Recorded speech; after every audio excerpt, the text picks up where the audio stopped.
Bagaimana mungkin sebuah tempat menerima hujan dalam jumlah ekstrim hampir sepanjang tahun, namun tetap mengalami kekurangan air? Di sebagian besar wilayah di dunia, hujan adalah bagian dari siklus yang bisa dipahami. Ia datang dalam musim tertentu, lalu berhenti. Namun pola itu tidak sepenuhnya berlaku di Cherrapunji. Di wilayah ini, hujan bukan sekadar fenomena cuaca. Ia adalah kondisi dasar yang membentuk cara hidup, membatasi pilihan, dan secara perlahan menentukan bagaimana manusia bertahan. Cherrapunji terletak di negara bagian Meghalaya, di timur Laut India, pada ketinggian sekitar 1.300 meter di atas permukaan laut. Letaknya berada di tepi dataran tinggi yang langsung menghadap ke dataran rendah Bangladesh. Secara geografis, ini terlihat sederhana. Namun dalam sistem atmosfer, posisi ini adalah titik pertemuan antara udara, laut, dan daratan dalam skala besar. Setiap tahun, udara lembab dari laut bergerak menuju wilayah ini, membawa uap air dalam jumlah yang hampir maksimal. Ketika mencapai daratan tinggi, proses alam yang sederhana berubah menjadi sesuatu yang ekstrem. Dan dari sinilah semua dimulai. Curah hujan tahunan di Cherrapunji dapat melebihi 11.000 mm. Angka ini sulit dibayangkan tanpa konteks. Setiap meter persegi tanah menerima lebih dari 11 ton air setiap tahun. Ini bukan hanya tinggi, ini berada di luar rata-rata global. Namun, yang membuatnya lebih ekstrim adalah cara hujan itu turun. Sebagian besar curah hujan terkonsentrasi dalam musim muson. Dalam beberapa bulan, hujan bisa turun hampir setiap hari, seringkali selama berjam-jam, tanpa jeda yang jelas. Dalam satu hari, curah hujan dapat mencapai ratusan milimeter. Di banyak kota, angka seperti ini cukup untuk menyebabkan banjir besar. Di Cherrapunji, ini adalah kondisi yang biasa. Kelembapan udara hampir selalu tinggi. Bahkan ketika hujan berhenti, udara tetap jenuh dengan uap air. Wilayah terdekat seperti Mawsyn Ram menunjukkan pola yang hampir sama, memperkuat bahwa ini bukan kejadian lokal, melainkan sistem regional. Dampaknya terlihat langsung. Jalan cepat rusak, bangunan harus terus dirawat, dan lingkungan tidak pernah benar-benar kering. Suara hujan menjadi latar yang konstan, bukan gangguan sesaat. Semua ini berawal dari Teluk Benggala. Perairan ini menyimpan energi dalam bentuk panas.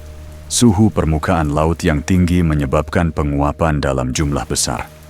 Air berubah menjadi uap, naik ke atmosfer, lalu terbawa oleh angin muson menuju daratan. Selama perjalanan, udara terus menyerap kelembapan tambahan hingga mencapai kondisi jenuh. Pada titik ini, udara menjadi tidak stabil. Ia hanya membutuhkan sedikit perubahan suhu untuk melepaskan seluruh kandungan airnya. Ketika udara ini mencapai daratan India, khususnya wilayah seperti Cherrapunji, potensi hujan yang dibawanya sudah berada di tingkat maksimum. Fenomena ini merupakan bagian dari sistem muson Asia Selatan. Daratan yang memanas lebih cepat dibanding laut menciptakan tekanan rendah yang menarik udara lembab masuk.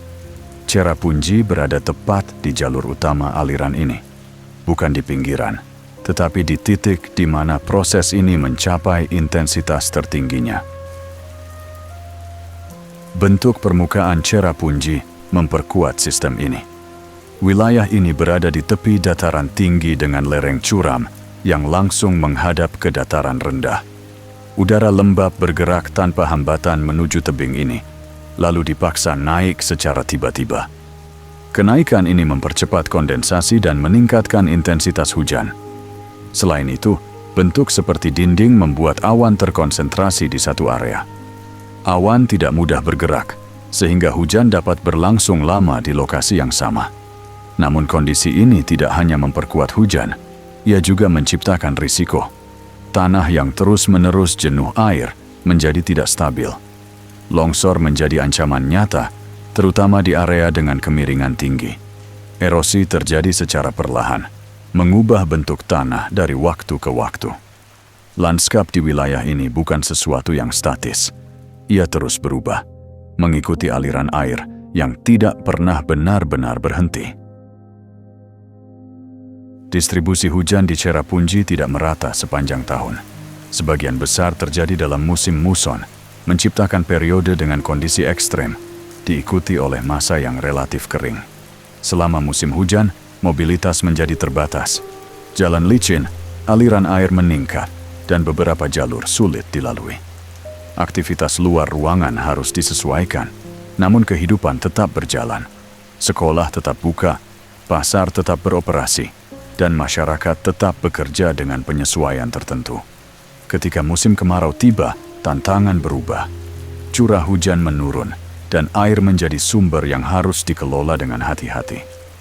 Pertanian, distribusi barang, dan aktivitas ekonomi lainnya harus menyesuaikan diri dengan dua kondisi yang sangat berbeda ini. Di sini, waktu tidak hanya ditentukan oleh kalender, tetapi oleh cuaca. Cherrapunji menerima hujan dalam jumlah ekstrem, namun wilayah ini tetap bisa mengalami kekurangan air. Tanah di wilayah ini tipis dan berbatu, sehingga tidak mampu menyerap air dalam jumlah besar. Sebagian besar air hujan langsung mengalir ke permukaan dan hilang. Hujan deras juga mempercepat erosi, mengikis lapisan tanah yang seharusnya berfungsi menyimpan air. Akibatnya, ketika musim kemarau tiba, sumber air menjadi terbatas. Beberapa komunitas mengumpulkan air hujan untuk digunakan kembali. Namun kapasitas penyimpanan ini tidak selalu cukup. Ini adalah paradoks utama Cherrapunji. Tempat dengan salah satu curah hujan tertinggi di dunia tidak mampu menyimpan airnya sendiri. Penduduk utama wilayah ini adalah suku Khasi.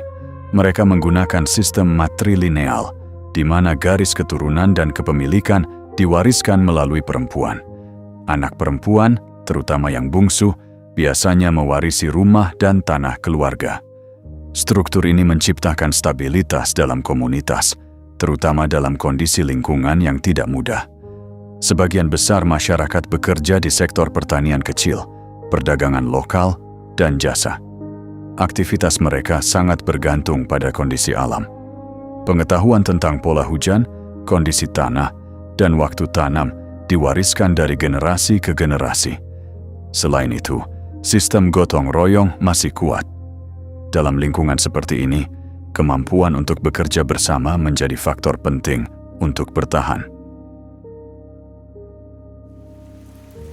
Kehidupan di Cherrapunji berlangsung dalam kondisi basah hampir sepanjang waktu. Pakaian sulit kering secara alami. Banyak rumah memiliki ruang khusus untuk mengeringkan pakaian dengan bantuan panas dari dapur. Aktivitas sehari-hari lebih banyak dilakukan di dalam ruangan. Namun pekerjaan di luar tetap dilakukan dengan perlindungan tertentu. Salah satu adaptasi yang khas adalah penggunaan penutup kepala tradisional berbentuk seperti keranjang besar untuk melindungi tubuh dari hujan. Penyimpanan makanan juga menjadi tantangan karena kelembapan tinggi dapat mempercepat pembusukan. Adaptasi ini tidak hanya bersifat fisik, tetapi juga mental.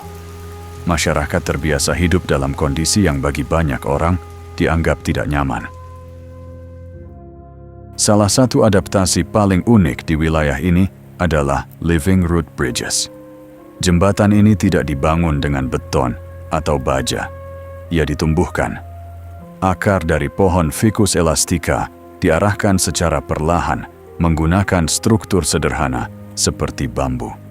Seiring waktu, akar tersebut tumbuh, menebal, dan saling mengikat, membentuk jalur yang cukup kuat untuk dilalui. Proses ini memakan waktu puluhan tahun. Jembatan baru dapat digunakan setelah 1 dekade atau lebih, dan mencapai kekuatan maksimal setelah puluhan tahun. Beberapa bahkan bertahan lebih dari 1 abad. Berbeda dengan infrastruktur modern yang melemah seiring waktu, jembatan ini justru semakin kuat selama pohonnya hidup. Ia bukan hanya solusi teknis, ia adalah hasil dari cara berpikir jangka panjang, di mana pembangunan tidak ditujukan untuk 1 generasi saja. Cherrapunji menarik perhatian wisatawan karena keunikannya. Namun kondisi lingkungan yang ekstrem membatasi jumlah pengunjung. Sebagian besar datang dalam waktu singkat dan jarang tinggal lama. Pariwisata memberikan pendapatan tambahan bagi masyarakat lokal, tetapi bukan sektor utama. Beberapa komunitas mulai mengatur akses ke lokasi tertentu untuk menjaga keseimbangan lingkungan. Di sini, batas antara eksploitasi dan pelestarian dijaga dengan hati-hati. Cherrapunji bukan sekadar tempat dengan hujan ekstrim. Ia adalah sistem yang bergantung pada keseimbangan yang sangat spesifik antara laut, udara, dan bentuk permukaan bumi. Perubahan kecil pada salah satu elemen ini dapat mengubah keseluruhan sistem. Dan di tengah sistem itu, manusia tidak pernah benar-benar mengendalikan apapun. Mereka hanya menyesuaikan diri. Karena di tempat seperti ini, yang bertahan bukan yang paling kuat, tetapi yang paling mampu beradaptasi.